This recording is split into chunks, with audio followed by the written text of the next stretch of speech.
காதோடு தான் நான் பேசுவேன். Hi viewers, welcome back to the show. ஒரு காலர் லைன்ல இருக்காங்க. ஹலோ. ஹலோ, வணக்கம் மேடம். வணக்கம்மா. கல்யாணம் ஆயிடுச்சா? இல்ல ஒன்றும் ஆகல. அவரு உடம்பு சரியில்லாம இருந்தாரு. என்ன, எதனால இறந்துட்டாரு? அவருக்கு எந்த கெட்ட பழக்கமும் இல்ல மேடம். இந்த மாதிரி காலில் ஒரு சின்ன கட்டி மாதிரி பஸ் ஃபார்ம் ஆயிடுச்சு. ஸோ அது எல்லா டாக்டர்ஸ் கிட்டையும் காமிச்சு அவங்க என்னன்னே சொல்லல. நிறைய ஸ்பெஷலிஸ்ட் கிட்ட காமிச்சு சரியாயிடும் அப்படின்னாங்க. அது அப்படியே அதிகமாகி ரொம்ப தண்ணி கால் சதை எலும்பு வரைக்கும் அது பரவிடுச்சு. பிஹெச் காமிச்சு எல்லாம் காமிச்சு கடைசியில் அவருக்கு பிளட் தான் உடம்புல கம்மியா இருந்திருக்கு. தாம்பரத்துல ஒரு பிரைவேட் ஹாஸ்பிட்டல்ல வச்சு எனக்கு அப்பவே தோணிச்சு அங்க சரியா கோஆபரேஷன்ல சரியா டாக்டர்ஸ் நைட்ல வரல. ஸோ அவர் பிளட் இல்லாம தான் இறந்து போனார். அவருக்கு எந்த கெட்ட பழக்கமும் இல்லை. அது சரி பண்ணக்கூடிய இதுதான் வியாதிதான். நீங்க என்ன படிச்சிருக்கீங்க? உங்களுக்கு கூட பிறந்தவங்க எத்தனை பேரு? நீங்க வேலைக்கு போறீங்களா? நான் இப்போ போயிட்டு இருக்கேன். வேலை ஹாஸ்பிட்டல்ல தான் போயிட்டு இருக்கேன். என்ன படிச்சிருக்கீங்க? நான் பிஏ படிச்சிருக்கேன். கூட பிறந்தவங்க எத்தனை பேரு?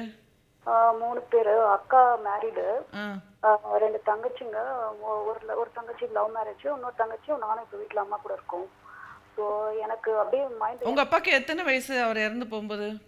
அவர் வயசு 72 இருந்தாலும் அவர் எந்த கெட்ட பழக்கமும் இறக்குற வேண்டிய இதுவும் கிடையாது, அந்த மாதிரி நோயும் கிடையாது. சரி, இப்போ நீங்க ஏன் திருமணமே பண்ணிக்காம இருந்தீங்க உங்க குடும்பத்தை காப்பாற்றணும்னா? இல்ல திருமணம் அவங்க பாத்துட்டு அப்பாக்கு இப்படி உடம்பு சரியில்லாம இருந்ததுனால லேட் ஆயிட்டே இருந்தது. ஸோ அதுவும் கொஞ்சம் பிரச்சனை. இப்போ வீடு கொஞ்சம் கடன்ல இருக்கிறதுனால ஒரு பார்ட் ஆஃப் த சேல் பண்ணிட்டு தான் பண்ணணும். ஸோ அதுவும் இப்போ வீட்டில் இழுபறியா இருக்கு. யாரும் கோஆபரேஷன் பண்ண மாட்டாங்க. எனக்கு இதே ஒரு டென்ஷனாவே இருக்கு. வீடு யார் பேர்ல இருக்கு? வீட்டில் அப்பா பேர்ல தான் இருந்தது. அப்பா பேர்ல தான் இருக்கு. அப்பா இறந்ததுனால இப்போ எல்லாம் கோஆபரேட் பண்ணி தான் விற்கணும். இப்போ எல்லாரும் என்ன சொல்றாங்கன்னா, இப்போ சென்னையில நாங்க மண்டலூர் நியர் இருக்கோம், ஊர பக்கத்துல இருக்கோம். அவங்க என்ன பண்றாங்கன்னா, ஒரு பார்ட் கடை ஒரு 4 கடை இருக்கு, எம்டியாவே இருக்கு, வாடகை இல்ல, ஒரு கடை மட்டும் இருக்கு. அதை இப்போ முழுசா வித்துட்டு போயிடணும். நான் சொன்னேன், அப்பா வாங்கின இடம் இதுல ஒரு பார்ட் ஆஃப் வித்துட்டு வந்தாவே நம்ம கடன் அடைச்சிடலாம், இன்னொரு பார்ட் விற்க வேண்டாம். இப்போ எவ்வளவு கடன் இருக்கு? ஹலோ, எவ்வளவு கடன் இருக்கு? ஒரு 7 lakhs மேல இருக்கும். ரெண்டாவது, இந்த கேஸ் கோர்ட்ல போயிட்டு இருக்கும் போது வக்கீல் ஆஃபீஸ்க்கு நானும் அப்பாவும் தான் போயிட்டு வந்துட்டு இருப்போம். வீட்டுல யாரும் அம்மால யாரும் கேர் பண்ண மாட்டாங்க. இப்போ அவரும் அந்த வக்கீலும் தில்லுமுள்ளு பண்ற மாதிரி இருக்கு. இல்ல, அந்த 7 லட்சம் உங்க அப்பாக்கு எப்படி கடன் ஆச்சு? அது எப்படின்னா, ஒரு இந்த கடை கட்டுறதுக்காக 2001ல வாங்கினது, வட்டி கட்ட எதுவும் கட்டல, இவங்களும் கேர் பண்ணிக்கல. ஆக்சுவலா பாத்தீங்கன்னா எங்களை ஒரு சர்டன் ஸ்டேஜ்க்கு அப்புறம் அப்பா அம்மா 2 பேருமே விட்டுட்டாங்க. நாங்களே தான் படிச்சு, அக்கா வரைக்கும் தான் பார்த்தாங்க. அதுக்கப்புறம் நாங்களே தான் பார்ட் டைம் ஜாப் பண்ணி காலேஜ் போய் எல்லாமே நாங்களே தான் படிச்சுக்கிட்டோம். சரி, நீங்க ஏன் உங்க திருமணத்தை பண்ணிட்டு உங்க தங்கச்சியை கல்யாணம் பண்ணிட்டு போன மாதிரி நீங்க ஏன் உங்க வாழ்க்கையை பார்த்துட்டு போகாம எப்படி ஸ்டக் ஆயிட்டீங்க? அது எனக்கு தெரியல மேடம். நான் வளர்ந்ததெல்லாம் கிறிஸ்டின் ஸ்கூலு, காலேஜ் அப்படியே எனக்கு ஃப்ரெண்ட்ஸ் சர்க்கிளும் அவ்வளோ கிடையாது. ஸோ எனக்கு அப்படி போகும் பயம். இப்போ இருக்கிற நான் வெளியில் நிறைய வேலை செய்கிற இடத்துல நிறைய பார்க்குறேன். ஸோ அப்படி போயிட்டு நம்ம கஷ்டப்பட ஏற்கனவே ஃபேமிலியில் ரொம்ப டென்ஷன் கஷ்டம். ஸோ நம்மளா ஒன்று தேடிக்கிட்டு போயிட்டு இன்னும் கஷ்டப்படுறது அந்த ஒரு ஃபியர்லேயே அந்த ஒரு பயத்துலேயே தான் நான் இருக்கேன். அதனால தான் நானாக எந்த ஸ்டெப்பும் எடுக்காமல் இருக்கேன். அது இப்போதைக்கு இப்போ எனக்கு தெரிஞ்ச ஃப்ரெண்ட்ஸ் சர்க்கிள்ஸ்லாம் கொஞ்சம் சொல்லியிருக்காங்க. ஒரு ஆன்டி அங்கிள், ஒரு நல்ல ஃப்ரெண்ட்ஷிப்ஸ்லாம் இப்போ கிடைச்சிருக்கு. பாருமா, நீ முதல்ல வெளில வந்துருமா, அங்கிருந்து உனக்கு ரொம்ப டிப்ரெஷனாக தான் இருக்கும். டெய்லி என்னால் நிம்மதி, அப்பா இறந்தது அநியாயமா இருந்துட்டாருன்னு அந்த ஒரு கவலை, அவரை காப்பாற்ற முடியலையே அப்படின்ற ஒரு கவலை. ஏன்னா எனக்கு அப்போதான் ஒரு மைனஸ் சர்ஜரி நடந்திருந்தது, பேக் பெயின்ல, பேக்ல, முதுகுல. என்னாலையும் ஓடி போய் நான் அப்படியே ஓடி போய் எல்லா வேலையும் செஞ்சோம், அவரை காப்பாற்ற முடியல, அந்த ஒரு டிப்ரெஷன். இப்போ இந்த வீட்டு விஷயமா அவர் கடனும் அடைக்க மாட்டேங்கிறாங்க, யாரும் எந்த கேரும் பண்ண மாட்டாங்களேன்னு அது ஒரு டிப்ரெஷனா இருக்கு. ஏன்னா சின்ன தங்கச்சி போய் வேலைக்கு போயிட்டு அவன் நல்லா சேர்த்து வச்சுட்டா மேரேஜ்க்குலாம். அக்காவும் ஒரு 12 years எட்டி பார்க்காம இருந்தாங்க. அப்பா சாவுக்கு தான் வந்தாங்க. ஆக்சுவலா சொல்ல போனா அவர் இறக்கிறதுக்கு ஒரு 3 மாசத்துக்கு தான் வந்தாங்க. அவங்க 2 மாசத்துலயே இறந்துட்டாரு. இப்படி இருக்கும்போது அம்மாவும் கொஞ்சம் பொறுப்பு இல்லாம இருக்காங்களே. எனக்கு ஒரே டிப்ரெஷனா இருக்கு. எனக்கு என்ன இப்ப கேட்கணும்னா மேடம், எல்லாம் என்ன சொல்றாங்கன்னா, அந்த வீட்டை விட்டு வெளில வந்துரு, நீ ஹாஸ்டல்ல தங்கிக்கோன்றாங்க. அதான் பெஸ்ட். ஏன்னா எனக்கு என்னன்னா, இந்த ப்ராப்பர்ட்டி விஷயம் போறதுனால இங்க நிறைய ஏற்கனவே எனக்கு சொல்லியிருக்காங்க, நீ இல்லாம நான் சைன் போட்டு விட்டு போனா சொன்னேன். அப்படிலாம் பண்ணீங்கன்னா நீங்க ஜெயில தான் உட்காரணும் அப்படின்னு சொல்லியிருக்கேன். ஏன்னா எனக்கு என்ன, இந்த ப்ராப்பர்ட்டி விஷயம் எனக்கு தெரியாம சைன் போட்டு விட்டுருவோம், எங்களுக்கு எல்லாம் வழியில தெரியும் அப்படின்னு சொல்லிட்டு அப்படின்னு யார் சொன்னா?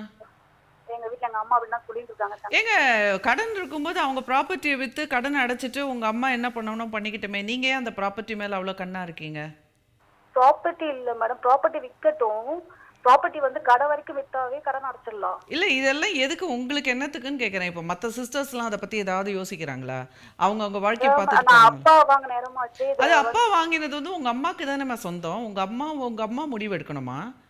உங்கள் அப்பா வந்து உங்கள் அப்பா சம்பாதிச்சது, உங்கள் அப்பா கடன் வச்சது, உங்கள் அப்பாவோட செயல்களுக்கு எல்லாத்துக்கும் தார்மீக பொறுப்பு உங்கள் அம்மாவுக்கு தான். மேடம் இப்போ வந்து இது கடை வரைக்கும் வித்தா கூட கடனா இதெல்லாம் உங்களுக்கு தேவையே இல்லாத விஷயம் நான் சொல்கிறேன்.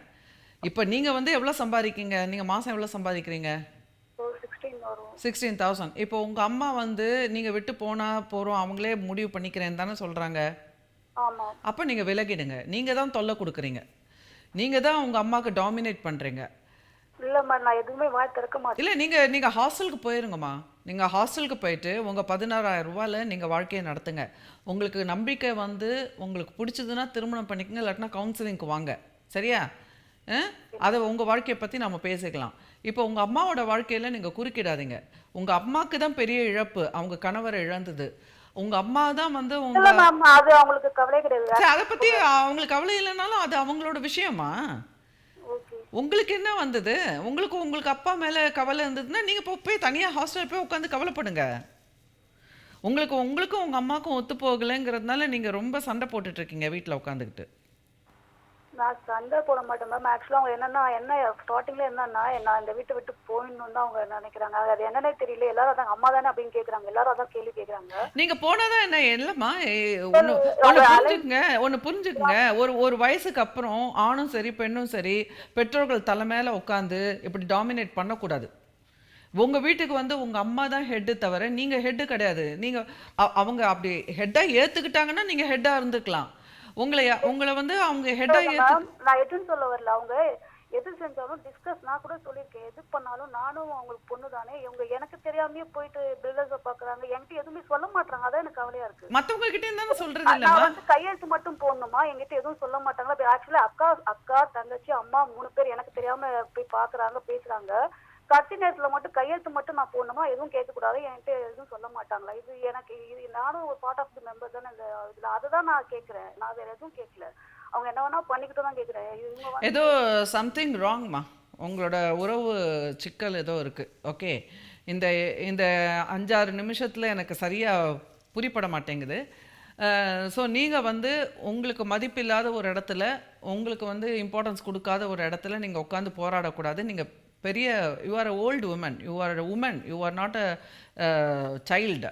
ஓகே, நீங்கள் வந்து ஒரு முதிர்கண்ணி தான். 36 வயசு ஆயிடுச்சு உங்களுக்கு. ஸோ நீங்கள் வந்து உங்கள் வாழ்க்கையை நீங்கள் பார்த்துக்கிட்டு போங்க. அந்த வீடை விற்கணுங்கிற போது கண்டிப்பாக உங்ககிட்ட கையெழுத்து வாங்க வருவாங்க, லீகல் ஹேர் அப்படிங்கிற சமயத்தில். அப்படி உங்ககிட்ட கையெழுத்து வாங்காங்க, அவங்க திருட்டு கையெழுத்து போட்டு விற்றாங்கன்னா அது உங்களுக்கு தெரிய வந்ததுன்னா நீங்கள் கேஸ் போடலாம். ஓகே, அப்படி இல்லைன்னா எப்போ வந்து உங்களுக்கு வந்து உங்கள் அப்பா மேலே அவ்வளோ ஆசையாக இருக்கோ விட்டு கொடுத்துட்டு போயிட்டே இருங்க. உங்கள் வாழ்க்கையை நீங்கள் பார்த்துட்டு போயிட்டே இருங்க. சரியா? ஸோ அவங்களோட கால் கட் ஆகிடுச்சு. சில நேரங்களில் வந்து இந்த மாதிரி இந்த சொத்துக்களால் சண்டை வர்றது ஒரு பெரிய மன கஷ்டம்தான்.